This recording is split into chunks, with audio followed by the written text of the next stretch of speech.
You said, when you all eventually you and Farhan went to meet Salman. We would really like to know about that meeting also. What was that like? It was fun. We were in his lawn Hmm. and we had some tea. We hung out in his lawn. All his nephews were around. Hmm. It was just a very nice feeling to be back at Galaxy because we grew up Right, there right. and we all played in that garden. So it was very nice to be there. And then, of course, we chatted about everything under the sun. This is a younger generation watching this interview. What would you tell them? Why are these two such legends and heroes? I'm very happy to say that the assistants and all who worked on the project, they have really taken to these two. They love them and they want to be like them, So that kind of aspirational feeling is there. Today, the younger generation, there is a little bit of fear, paisa manguva, the burani manja, like everybody goes with and on a back foot.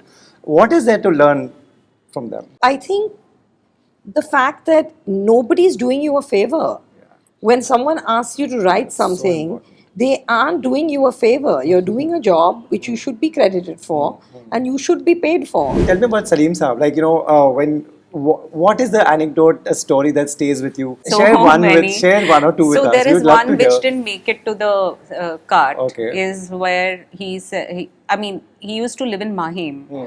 And वहाँ पे उनको माहिम का गुंडा बुलाते थे because he would wear a bali and he would stand at the chowk hoping that somebody will notice him and give him a role because he was struggling. He was a struggling actor.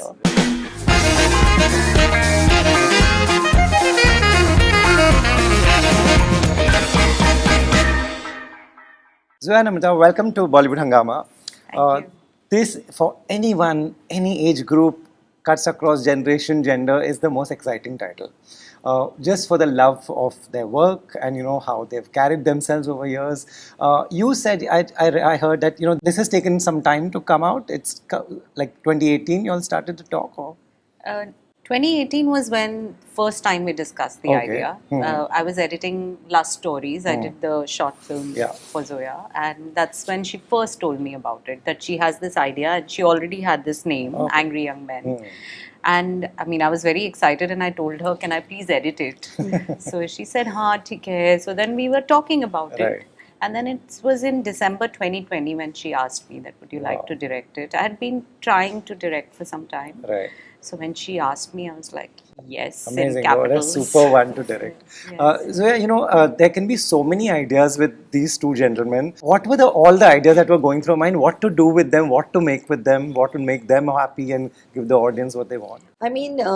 They both individually have such rich stories, and together they have such a rich story. We definitely thought about what we can do with them because you can easily make a feature with them as well.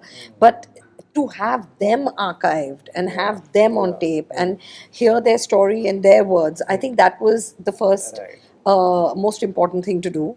That's how it started. I just felt like they need to be recorded because they're pretty phenomenal and there's nobody like them. It hasn't, and I'm a writer. I know what it takes, and I know how writers struggle even today.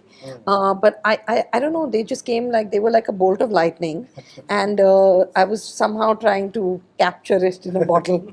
I think, to be able to pass that energy on and hopefully infect other people with that. Right, they've always been a bolt of energy, Absolutely. when so do you want to tell people how many episodes, what is it like? So there are 3 episodes. Okay. They're around 40 minutes Okay. each. Nice. And do you want me to tell about the episodes? Yes, please. Okay, What talk should about we it. expect? So the first one is obviously the origin story, like how they grew up and how they came together and how they met and how they did their first breakout film together. That is the first one. And second is the peak of their success. Wow. And the third one is, of course, we get into the split and the legacies that they have spawned, and so many writers looking up to them. So it's really nice. That's my favorite episode. Nice. When you went, when you discussed it with both of them, what were the questions, apprehensions they had? I know they trust you completely, but what all did they ask? They didn't ask. Like I live on Bandstand, as does Salim uncle. Yes, So he walks. He's walked all his life. So I used to bump into him most mornings if I went on a walk. And sometimes when he was chilling, I would just hang out with him. Wow. And he would tell me stories about my childhood. Sometimes he would tell me about, a film of mine that had come out, because he sees all our films. So he would talk about the script or a film that had released, and we just discuss script writing. And it came to me like, these two need to be put on tape. Right. So I mentioned it to my dad, and he was like, I'm open, but you'll have to ask him. I asked him, and he said, yeah, sure. Wow. But I knew that I didn't know if it was, real. So there was one person I called who I knew from that end can make this happen. Right. And that was Alvira. Right. So I called her, and she was like, if you can do this, we should do this. Wow. She was totally on board, and she set up all the meetings. She did, everything. She made it happen. So I met him and Salma auntie. Salma auntie gave her blessings. Then Farhan and me went and met Salman. Then he was like on board. He was like, let's do it. And it all happened. But we have to thank baby for it. Yeah. That's really lovely to hear. When you go and interview people especially about them, firstly, everybody will open their doors and say, yes, please come, we would like to contribute, we'd like to give. What all did you hear that you didn't know about them? Actually, quite a lot. Okay. And of course, you have a lot of information available about them on the Right. internet. Yeah. I mean, if you type Salim Javed in Google, you'll get hajar information. But, it's how they are as people and what made them the artists they are. That was, I think, something that I discovered on the journey. Right. And all the ups and downs that they've been through, and how much they've endured and come out tops, So that was really new. Then, of course, their anecdotes know no end. So, I mean, they just keep, coming. Right. So that was also. So there are lots of things. Of course, we couldn't even keep everything in I in was the going to series. ask you, you all must have shot a lot, I guess. Lot. And then we've condensed it to 2 hours. Right. So obviously, a lot has been lost. A lot of our darlings have been cut on the edit table. But I think the essence of these two people and what makes an artist tick, Right. the times they live in, and how they negotiated everything, their success, the failure, all that was what was new. I Right. think. Them coming together was history, and they always spoke about it. There's something about, that generation that if there's friendship, they talk about it. If there's a split, they talk about it. They have absolutely no fear. What is it about that generation that you observe that is actually genuinely missing from this generation? I don't know, but I think there was much more of a community sense. That I think maybe I was a kid, so you look at it, from those eyes.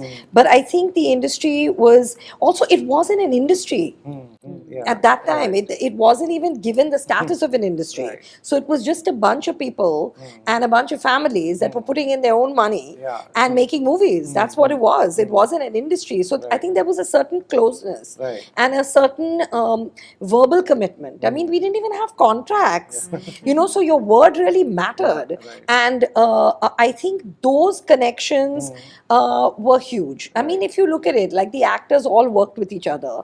Every second film was a multi-starrer. I mean, people, obviously there was always competition and there was all of that, but there was a certain level of security, which I don't know what it is. I think maybe it's just been, I don't know if that's the right word to use. I don't want to upset anyone, corporatize too much, or I don't know if managements are at play or the stakes are higher. I don't know what it is, but that community sense is somewhere dissipated. Right. You are someone, Farhan, you all have made films with various actors and multi-starrers, we can call them. Do you find that difficult? No, I find it. I love it. And I think I'm a product. I grew up as an audience watching those films. So I absolutely love ensemble films. And I don't find it difficult anymore. I have my own rhythm of how to shoot them. I've been very lucky and very blessed that the actors have trusted the roles. And they've trusted me to be fair. The film is bigger than everyone. So I think I've worked with very good actors that also love the movies and want to tell stories. So I've been lucky. This also caters to a fully young generation. Like my generation, we have watched everything that Javed Saab and Salim Saab have done. This is a younger generation watching this interview. What would you tell them? Why are these two such legends and heroes? I think the most important thing, in fact, I mean, I'm very happy to say that the assistants and all who worked on the project, they have really taken to these two. They love them and they want to be like them, So that kind of aspirational feeling is there. I think it's because of their defiance, their sense of, their conviction. How they're so inspiring with that they really believe in, and then they'll fight for it. So I think that is the most important thing for the youth. I mean, what has appealed to the youth, I would say. Right. So if you must have been having so many stories. If you were to share a story where you really thought that Javed Saab say had it really rough and he came out of it, what would be the story that you would like to share with us? That in terms of in just writing, struggling with name titles, like we know the famous story where they wrote their names on the posters. What stays with you that you're like, wow, my dad came out of this, like he fought this. I think yes, they've struggled. Yes, they've not had money. They've not had, at times they've not had a meal. They've been through that.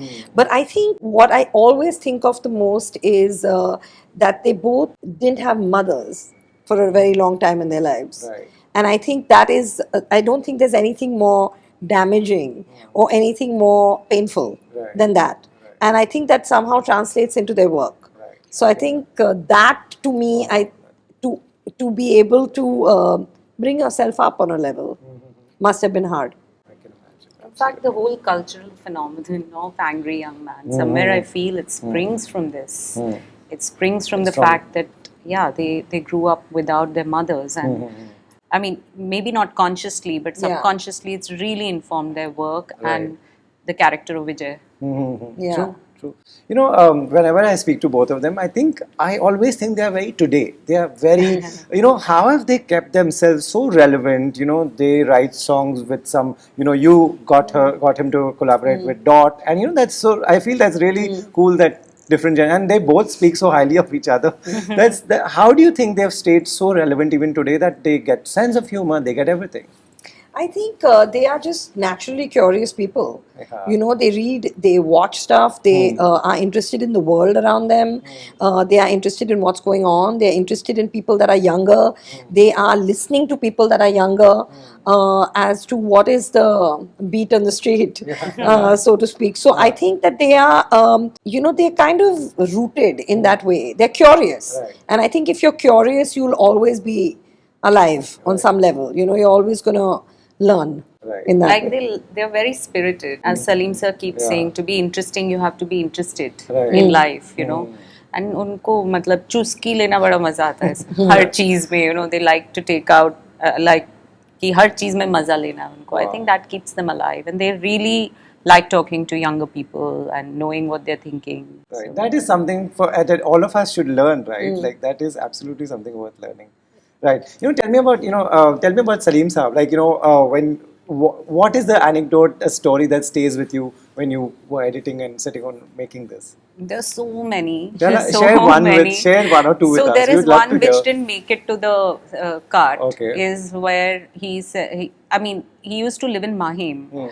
And वहाँ पे उनको माहिम का गुंडा बुलाते थे because he would wear a bali and he would stand at the chalk hoping that somebody will notice him and give him a role because he was struggling. He was a struggling actor. So, and then he got into a fight with the gundas, the other gundas. So there were 6 of them. That's what he tells us. And he said that they had me against a wall, and they came to hit him. And he said कि ठीक है तुम 6 हो मैं 1 हूँ.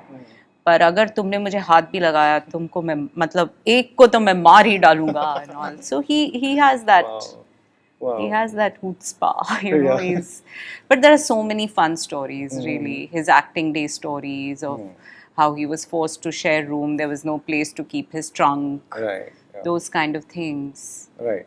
You know, how much of their personal life do you see, since you see him so closely, how much of personal life they incorporated in all these things, Angry Young Man and these kind of things? How much, a lot of it? I think even they have realized that now, Okay. when they look back, as to how much of their angst, what they felt about justice in the world, what they felt about the common man, what they felt at that time, what the socio-political environment was informed it. But I don't think any of it was conscious, Right. because they were also both movie buffs and they wanted to make larger than life cinema. Right. You know, so there is a certain thing that came unconsciously. I don't think that they made conscious decisions that came into their work, because they created a completely new man, a completely new on-screen persona.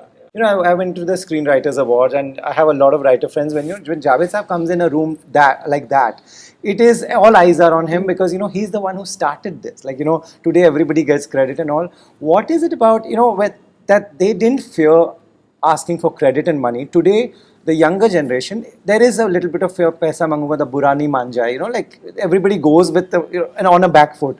What is there to learn from them? I think the fact that nobody's doing you a favor. When someone asks you to write something, they aren't doing you a favor. You're doing a job which you should be credited for, and you should be paid for, and paid well, because the script is the foundation of a film. And I think our films will only get better when we start honoring that. Yeah. I mean, you're not going to have a good film without a good script. Right. Impossible. So if you understand that and honor that, I think our work will get better. Right. What is the one thing that they changed for the better in the industry? What are the few things that you would say that they really changed? I think they set an example that it's possible, that you can fight for your credit and ask for money, and rightfully so. I think that was something definitely they did. Okay. And also that, I mean, if you go into their writing, they started the trend of films without a lot of songs. Right. I mean, of course, their films had songs, but they were like put from outside. I mean, they were not part of the screenplay. So that kind of tight screenplay, which is totally following the character, and the character doesn't change. He suddenly doesn't start doing comedy, or suddenly just doesn't start doing a song, singing a song. So you believe in the character more, and that is why you probably connect with Angry Young Man more, because Vijay, because he's Vijay throughout. You believe in him from the beginning to the end. I think that is something they started, because till then there were, most of the films were also romantic films. They were, with a lot of songs, and so they changed the trend. Right. They did. Do you ever ask, and does he ever tell you that where did these lines come from? They are simple lines, they are impactful lines. मेरे पास माँ है, मैं फेंके हुए पैसे नहीं उठाता. Where did these come from? Do they ever share This is from them. their life? This is from them. These are the things that were important to them. Yeah. These that matter. Like you treat people with dignity. Yes. Or I think those were the things that were. Or mere paas maa hai, it's like the most precious thing you can have. Absolutely, yeah. Dignity was a really, it Big was a part of driving force of their writing, of their work, and even the way they live their life. They love it. And just Javed Saab says that for Gabbar, that he just had to sit there and invoke Gabbar, and then he'll start speaking. He said, "Ye main nahi hu, Gabbar hai." So. And today, since I keep saying they are so today, do you go to them, Zoya, with feedback, just to ask you about stories when you make movies? Yeah, I definitely send my script to my parents, because both are writers. Yeah. So my dad, my mother, and my brother, all three of them, they're the first round. Please tell me who gives what Farhan's kind of... the kindest. Let's just put it that way. Farhan is the kindest, the gentlest, and the sweetest. The other two can be quite brutal. Okay.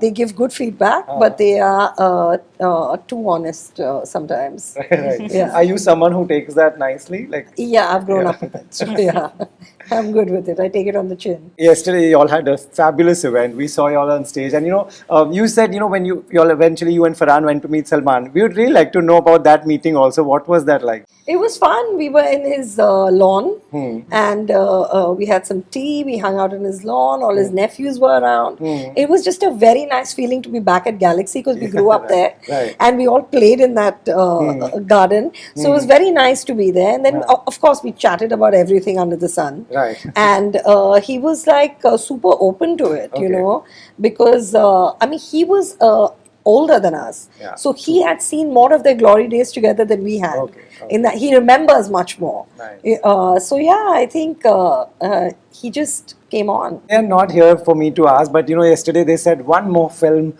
What is that? What was that? Do you all have any idea? What is going on? I don't know what they were cooking between them, but I hope I get to direct it. Is all I can say. That will be. That will be. Because there are many contenders in the family. Right. Yeah. So I hope I get it. Right. Again, seeing you all on stage, I can't not ask you that, you know, you have worked with so many people. Salman has worked with so many people. When will they, Salim Saab, Javed Saab had collaborated all their life. When will we see a collaboration like that, like with you guys working together? I mean, it would be amazing. Right. And I think we just have to, he's a mega star. Right. And he's got a crazy persona and a huge fan base.